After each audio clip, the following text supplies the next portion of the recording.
இந்த நிகழ்ச்சியில் வரும் உரையாடல்கள் அனைத்தும் நகைச்சுவைக்காக மட்டுமே, யார் மனதையும் புண்படுத்தும் நோக்கத்தில் பதிவு செய்யப்பட்டதல்ல. அதையும் மீறி உங்கள் மனது புண்பட்டிருந்தால் I am fundamentally basically sorry. Yours faithfully 92.7 Big FM. Cross-check is subject of the solicitation of the central station of the radio station. Hello hello, அந்த புலிஸ் புலியே இல்ல. Hello, cross talk hello, teacher இருக்காங்களா? யாரு? நாங்க தேர்வுத்துறையில இருந்து கூப்பிடுறோங்க. Okay sir. என்ன சப்ஜெக்ட் எடுக்கிறீங்க நீங்க? மேக்ஸ். எந்த கிளாஸுக்கு எடுக்கிறீங்கம்மா? 10th. இப்ப இந்த ப்ளூ பிரிண்ட் எல்லாம் வெளில வந்திருக்கு பாத்தீங்களா? பாத்துருக்கு சார். மாணவர்களுக்கு சிறார் சிறுமியார் இருக்காருங்களா, சார்? சிறார்கள்லாம் இருக்காங்கல்ல, ஆமா சார். அவங்களுக்கு கொடுக்கறதுக்கான ப்ளூ பிரிண்ட் எல்லாம் முதல்ல ஆசிரியர்களுக்கு எந்த அளவுக்கு தெளிவுபடுத்தப்பட்டிருக்குங்கிறதுக்காக தான் இந்த பதிவுத்துறை கால். ஓகே சார், பாத்து சார். பேப்பர் பேனா இருக்கா? ஒரு நிமிஷம். சில கணக்கு வழக்குகள் நம்ம பார்க்கணும். 10வது வகுப்புலயே உங்களுக்கு ரொம்ப சுலபமா இருக்கிற கணக்கு துறை இது. Set easy sir. செட் ஈஸியா? செட் லாங்குவேஜ் தானே? Set language. சரி, வேற என்ன? மேட்ரிக்ஸ் ஈஸி, பட் அவங்களுக்கு கொஞ்சம் பேசிக்ஸ் நல்லா தெரிஞ்சா. ட்ரிக்னாமெட்ரி கொஞ்சம் கஷ்டப்படுறாங்க. அது ஃபர்ஸ்ட் பேசிக்ஸ் புரிஞ்சிக்க முடியல அவங்களால. அரித்மெட்ரி எது சார்? அரித்மெட்ரி அது கொஞ்சம் கஷ்டம் தான் சார். அது கொஞ்சம் கஷ்டம் தானா? ஆமா சார். வெக்டர் அல்ஜிப்ரா சார், நீங்க 12th சொல்றீங்க சார். வெக்டர் அல்ஜிப்ரா இல்ல 12th இல்லமா, 10thல introduction to the syllabus of vectors algebra அப்படி இருக்குல்ல, அத நீ எடுத்துக்கீங்களா? இல்ல சார். சரி, நான் சில கேள்விகள் கேக்குறேமா, அதை நோட் பண்ணிக்கோங்க.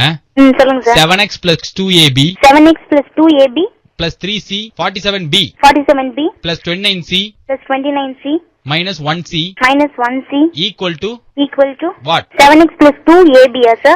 7x + 2ab + 47a - 29c equal to what? sir 1c 3c சொன்னீங்க. உனக்கு எந்த சம் either or ஆப்ஷன் இருக்கு தெரியும்ல பப்ளிக் எக்ஸாம்ல? who invented zero? இந்தியன் தான் சார்.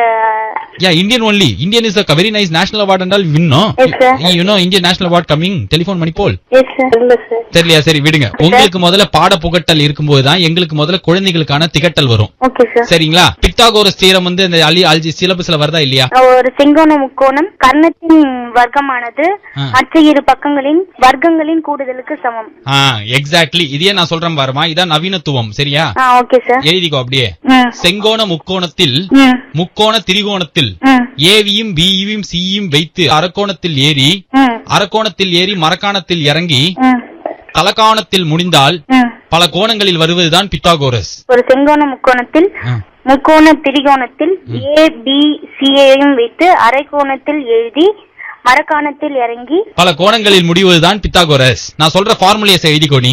சொல்லுங்க sir. 7 of c plus biopsy it equal to autopsy plus topsy plus jiva equal to jiva square triangle தெரியும்ல உனக்கு? அந்த jiva square triangle equal to fundamental rectangle. புரியுதா? fundamental rectangle. sin theta plus cos theta தெரியும்ல உனக்கு?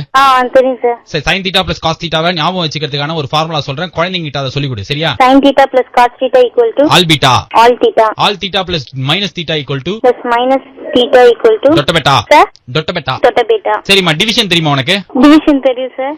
நாளை காலால் பெருக்குக. Sir, நாளை இங்க காலால் பெருக்குதுன்னு சொன்னீங்க. ஆமா, நாளை காலால் பெருக்கினால் என்ன வருது? 1. 1 பெருக்கினால் நாளை 1 4 பெருக்கினா 4. நாளை பெருக்கவே இல்லை என்றால் அதேதான் வரும். இல்ல, அசிங்கமா வரும். பெருக்கவே இல்லைன்னா சுத்தமாவே இருக்காது. ஓகேவா? ஓகே, இது மாதிரி சில நகைச்சுவை உணர்வோட நீங்க பாடம் சொல்லி கொடுக்கணும். ஓகே, சரிங்க சார். நான் பிக் எஃப்எம்ல இருந்து பாலாஜி பேசுறேங்க. இது போட்டுருக்காங்க எக்ஸாம் டியூட்டி. அதுக்கு தான் கால் பண்றாங்க. அதே சமயத்துல நீங்க பண்ணுவோம். நான் அதுதான் நிஜமான கால்னு நினைச்சிட்டேன். இதே மாதிரி நிறைய கிராஸ் டாக்கும் மனச தொட்ட மெலடி பாட்டு கேட்கறதுக்கு stay tune to take it easy with me Balaji only on 92.7 big FM. மனச தொட்ட மெலடிஸ் கேட்கலாம், பேசலாம், லைஃப் கொண்டாடலாமே. பழைய சொன்னால